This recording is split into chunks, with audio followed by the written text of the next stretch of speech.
So here we are, we're going to be talking today about making connections between classes and toward careers.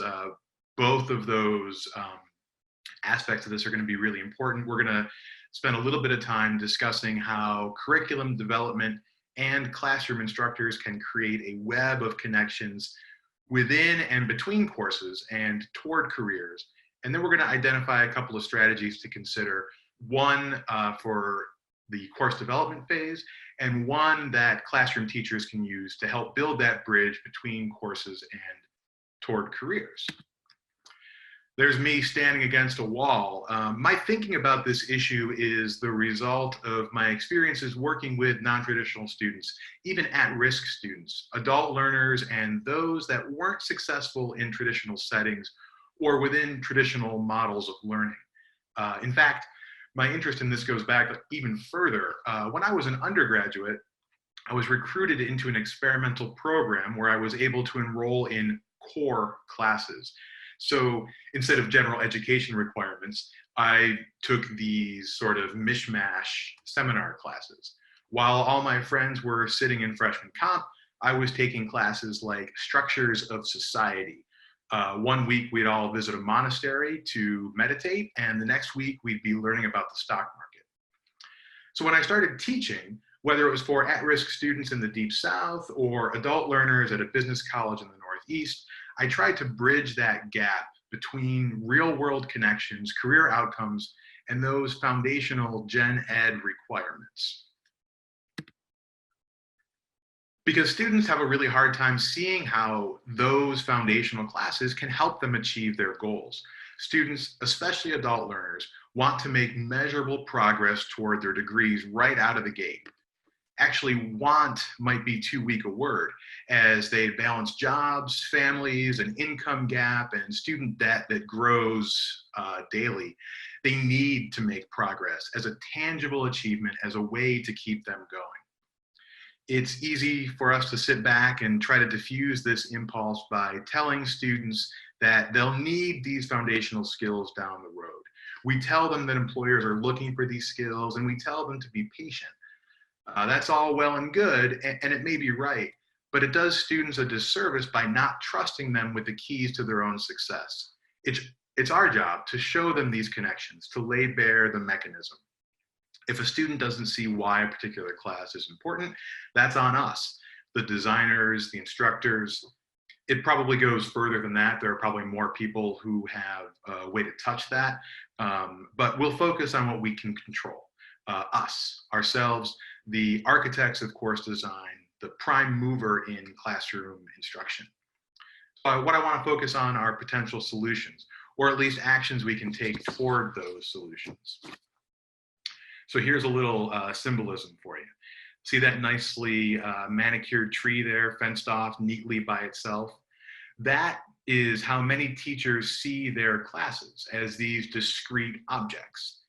If you kind of tilt your head a little bit and squint, you can see that there's a line of discrete objects there in the background, more trees, a whole sequence of classes. Teachers pay attention to their own classes, as well they should. And they have an awareness maybe that these other classes exist, that a student's journey goes on, but that doesn't really impinge on the day-to-day in the classroom. Here's what students see though, down there in the weeds, literally a forest of trees with some crossover, sure, zigs and zags between them, but there's no clear connections and there's no sky for that perspective that's so important. It's a massive blitz of learning experiences that press in, demanding attention and focus without that steadying perspective of context or direction. The reality is somewhere in the middle, and it leaves us as instructors, whether we're designing the experience on a curricular level or carving it out day by day, with some work to do. We need to take steps to create context for our students, to embrace the relational aspects of what we do, to highlight the overarching knowledge, the durable skills, the translatable abilities that are being imparted. We need to shake up that neatly manicured row of trees and help clear a path through this sticky wicket These photos, by the way, are near where I live. I recently moved. If you know me at all, or we've talked before, I relocated up to the Adirondacks of New York State. So that's down the road, and this is outside my window. We can build up this context and reflection by creating this context for our learning. And the learning in our classes is the actual content, of course, but also the very process of learning itself, those habits of mind, which I'll talk about. We need to instill a sense of unerring direction by infusing reflection in the classroom. I know as subject matter experts, we're trying to juggle learning outcomes specific to course content, those things we have to teach, those things that we know are crucial to the course itself. And it can feel like there isn't any time or space left over. But I believe that every teacher has a duty to go beyond content. We're not textbooks, we're not info dumps. We teach our content, but we are also responsible for foregrounding habits of mind, creating a foundation, ensuring that students take ownership of the process, become partners in it. And when we have that buy-in, we know that can fuel retention, persistence, and success. Because we're on the clock today, I'm going to slightly oversimplify all of this and present two things that I've done. Two portable, adaptable things that anyone can do anywhere in any class. One action focused on creating context between classes to emphasize that feeling of a journey, to help students highlight things they've learned before so that they can remember that the learning is a process and not get bogged down necessarily in facts and details. And the other is focused on reflecting on the high impact career outcome skills that are already embedded in a class, but might have gotten lost along the way as students focus more so on grades and assignment completion. The online classroom is such a dynamic space for having amazing interactions with our students. Sometimes it's through text, sometimes video, audio. There are dozens of ways to connect and dozens of potential locations for this interaction to take place. Gradebook feedback, inbox, the discussion board. You guys all know this. The key is to have meaningful conversations with our students, an actual dialogue, not just a sermon from the mount, but an interchange, a back and forth that gets them engaged. There are lots of ways we can do that, lots of places, and we're all conscientious enough that we don't want to sacrifice the necessary content-based activities in order to do this. I found that the announcements in our classroom are a great way to open up this dialogue. But I focus that dialogue on recognizing the journey that students are on, foregrounding the process, instead of just adding one more content hit. I talked with my superstar colleague, Debbie Halewood. She focuses on student success in our entry point classes, and she helped me conceptualize using announcements in this particular way. She gave me the perspective that I needed, that I lacked. What are students thinking on day one of class one at Ashford? Something that she experiences again and again in her classes. And I had to think about how that might translate into how students are thinking and feeling when they get to my class. It's still early on, but they've got a few wars under their belts at that point. We're talking about the English 225 class, the class that I'm most familiar with, the class that I was lead faculty for when we were housed in the Division of General Education. That course was still among the early handful of classes that students would take. So at the midpoint of that class, I would center the content of an announcement on success strategies. I'm going to click out of the presentation here and pull up my classroom really quickly. So here's an announcement. In week 3, I kick off the beginning of the course week. I uploaded all these little videos that sort of talk through what the requirements are of the class. That's not necessarily important to what we're talking about today. But I take a little bit of time here to think about where they are in the class. Week 3 is sort of the midpoint of the class. So I get them to think about what they've learned about online learning to this point in their academic career. And to do that, I use this article from one of our own Ashford publications, Forward Thinking. an article written by Katie Theory a few years ago, but it's a goodie that I really appreciate, talking about the top 5 things that students need to know about online learning. I pull out 2 of those things here to try to get them to think a little bit more deeply about the particular content of those hits. And then I scroll down and I ask them particularly to contribute to this discussion. I ask them which of the 5 strategies resonates the most with them. And then I ask them to share an important lesson they've learned since starting at Ashford. And I try to take it a step further to give them that context. I ask them to think about what advice they wish they had been given when they first started, or advice they'd give back to a new student who was just starting at Ashford. And I tell them they can obviously post right here, or they can email me if they'd like. And students tend to really like this. They start to talk about the advice that they wish they had been given. They would like to be able to manage their time wisely, work first, play later. They talk a little bit about how distractions from unreliable hardware can really cause problems. But this guy talks a little bit about becoming intentional about his class assignment schedule. So you'll see there's lots of different ways that students are able to really embrace this and realize that they are students and they are learning as they go. They're growing and changing as learners, learning more about themselves, not just content-wise, but more about how they learn and how they can better sort of weaponize that for the future. And I think taking that moment is an important one. I think it's an important check-in for students to understand where they are on the path. They can reorient themselves a little bit, and instead of getting so overwhelmed by this headlong content push, they can take a minute to just sort of check in with themselves. They can see how far they've come, realize that they're in fact learning a bunch of different skills, not just, I mean, these students aren't talking about, well, what I wished I had learned was the course content of week 3 in my film class. No, I mean, they're talking about things like time management strategies, things that are meant to, or that can help them, not just in this class, but in a variety of different classes. And I think it helps them to remember where they came from, to sort of start to visualize that bigger picture. Because I think when they can see themselves in the picture, when they don't get so bogged down, they can recognize the growth, and that can be a pretty powerful moment. Anytime we teach, we have content, and then we have the content underneath the content, the skills that transcend a particular application that you're leveraging in a given class. These are the core competencies, the outcomes that fuel lifelong success, the building blocks for any class that comes next, but also for the career that is the ultimate goal.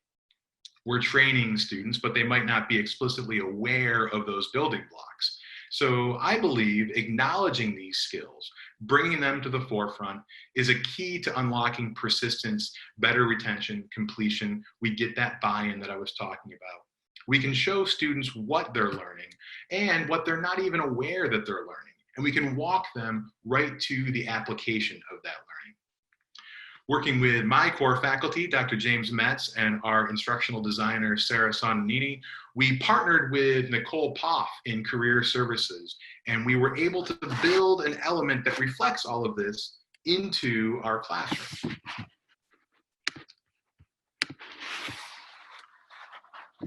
We're talking about particular actions, and I realize that this action, adding an element to the curriculum of a course, is not something that's open to everyone. It's not something you embark upon casually. And what I'm showing you is also kind of the culmination of several actions throughout the course. We kick off a discussion of translatable skills in the poster introduction forum, and we circle back to it consistently in discussion and written assignment prompts. This is a film class, and while most students love it, there's more than a few who question why they have to take it. So we own that. We make that part of the conversation from day one, and though we build an answer together, here's where we ask students to articulate their specific answer. Week 5 discussion 2. It's a reflection prompt. And it asks them to look back to that post-year introduction forum and reflect on the skills they've learned in the class, how they've grown in terms of being able to analyze and critique film, visual entertainment of any type, and to see those elements of cultural awareness that exist underneath what they're looking at on the screen. So we give them this prompt beyond these first elements here, which are, more focused on elements of the class.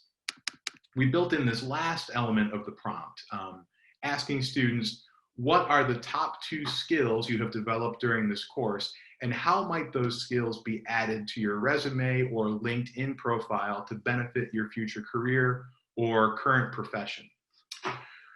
We just didn't talk that language.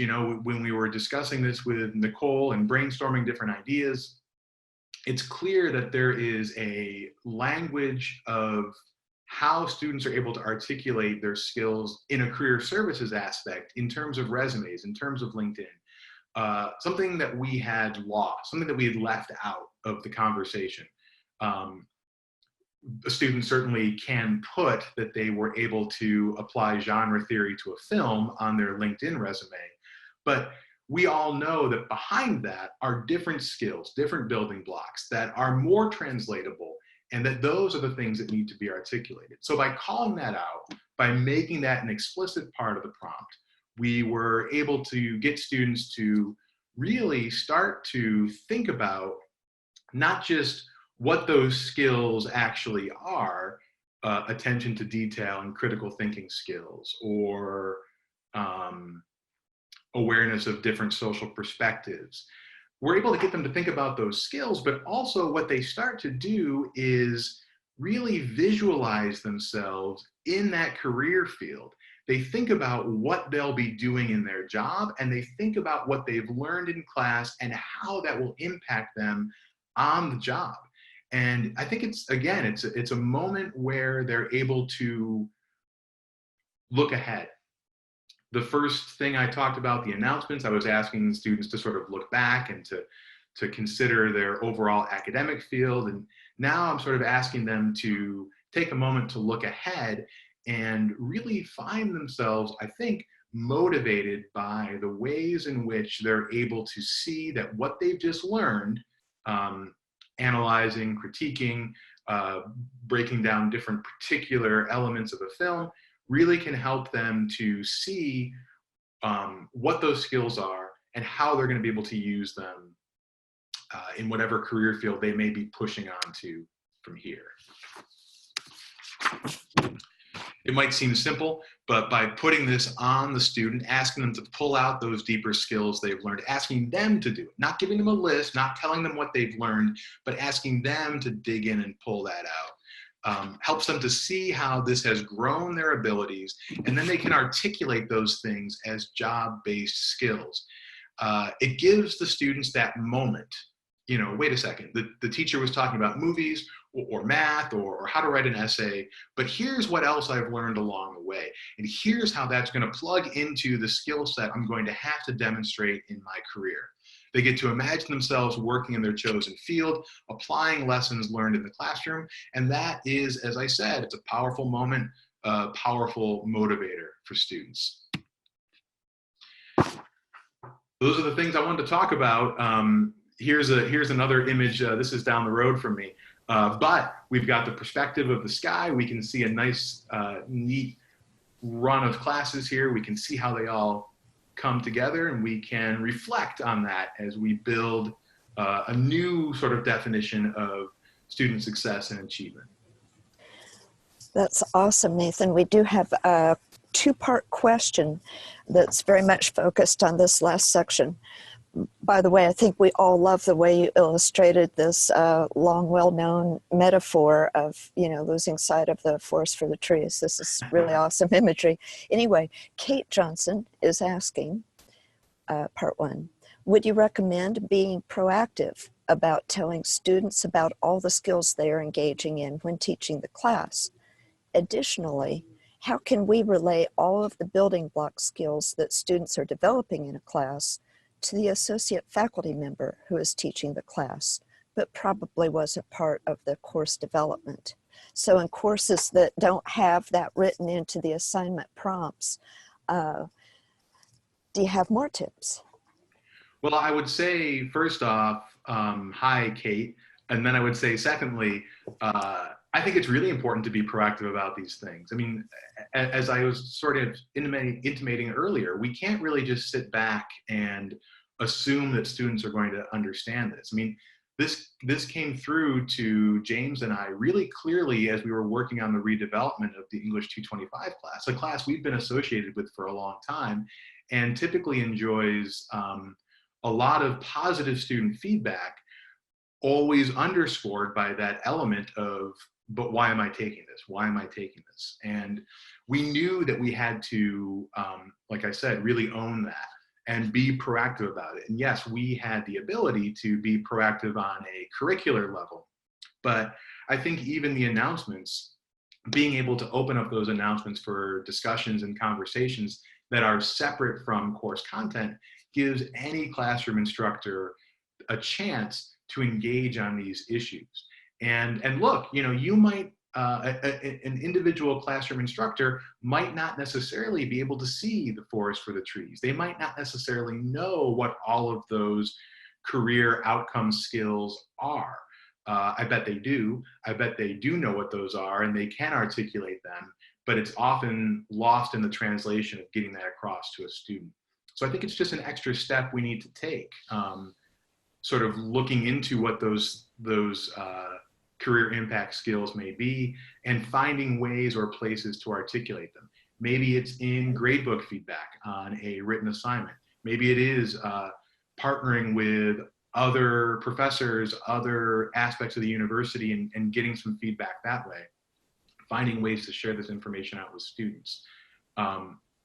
You know, the second part of that question, how do we make associate faculty aware of things like that? I mean, it's as I talk about in this presentation, it's not a single action. It's a continuous culture change. And you know, I hope with presentations like this, with outreach to associate faculty, I hope that we can get that message out, because I think there we're not dealing with, and there are probably associate faculty in the room who can answer this question better than me. I think we're not dealing with associate faculty who don't know what the connections are or how to make them. I think we're dealing with associate faculty who are overwhelmed by the amount of content they have to present to students, that they're not finding time to do the other aspect, which is what I'm talking about, the sort of habits of mind that exist underneath the content. There's got to be better ways to make that clear and to share out information like that.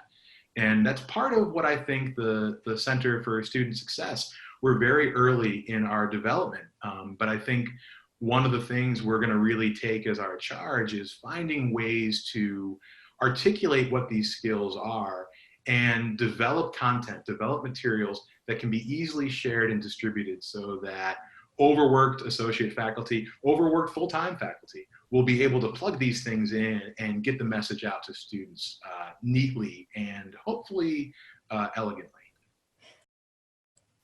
Great. We have two more questions. Dr. Sherry Ketchum saying, since the new course launch, do you get more feedback on your EOCS or emails that demonstrate that they see the value of the class more than they used to? Definitely, Sherry. This was kind of the stealth aspect of the discussion prompt, the week 5 reflection. A lot of times students will actually write EOCS style comments in there. They'll talk about if they would recommend the class to others. They'll talk about aspects of the class they liked or didn't like. They'll talk about their professors. And so I'm viewing that discussion prompt as helping create a more robust EOCS output for me. But even in the regular EOCS forms, I think what I'm finding is, at least in the classes I teach and the classes that I've been able to look at that data, we're not seeing as many students saying, why am I taking this class? We're still seeing a lot of students saying that they enjoyed the class, but we're seeing that the enjoyment is tied more to the learning than it used to be. Imagine a comment where a student says, I loved this class because I got to talk about my favorite movies, versus I loved this class because I started to understand how my critical thinking skills were going to be able to impact how I approach my major classes later on. I'm paraphrasing, but I think the quality of our responses have, I don't want to say gone up, they've become richer, they've become a little deeper, I think. And Sherry replied, cool, I thought this might be a side benefit. There is another question from Janine Smanchin. She says, in response to Kate, would regular FLC opportunities to discuss core skills be helpful for associate faculty? So that's kind of like a question for Kate. Let me find and unmute Kate. And then Kate was speaking to Janine, said, I definitely think that would be helpful. So she did respond in a written format like that.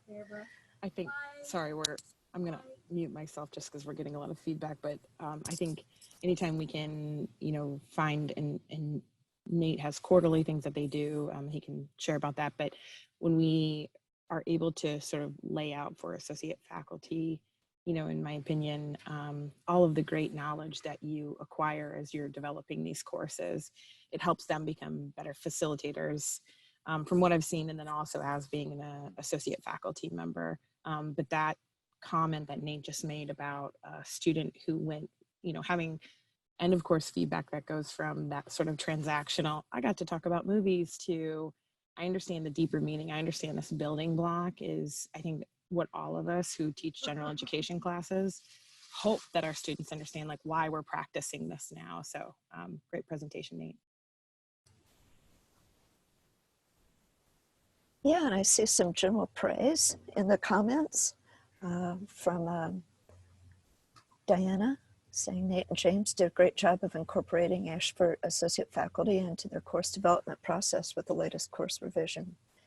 And, yeah, that's sort of not really the topic here, but it was a really important element for us as we thought about redeveloping the class. We ran a series of webinars where we invited associate faculty to come to us and tell us what they liked about the class, what they didn't like, where they struggled in their teaching, but also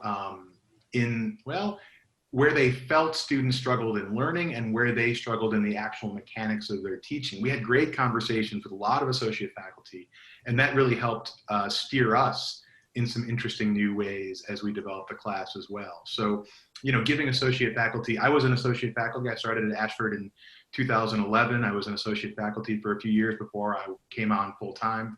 And, finding ways, as Kate's talking about, as we're talking about here, finding ways to get that information out is always a challenge. And creating multiple avenues for it, I think, is the way to go. We have great events like the TLC. I've recorded a bunch of videos because I feel like student or associate faculty can watch those videos on their own time. But just today, colleagues of mine in the Center for Student Success were talking about maybe a podcast. Maybe we create these sort of weekly content hits, 20 minutes, 30 minutes focused on student success. Well, what about if we focus those on teaching strategies? And an associate faculty can download those, and on their phone, in their car, they can listen to just a quick 30-minute hit of different kinds of things that can help them to bring this stuff to their classroom. So videos and podcasts and online modules, all these different ways to try to bring this information out and just share it the best we can. well, thank you. Thank you, Dr. Pritz, for your presentation, and apologies for contributing to delinquency to the next program. And thanks to all of you participants for staying extra long and attending. Enjoy the rest of TLC. Thank you.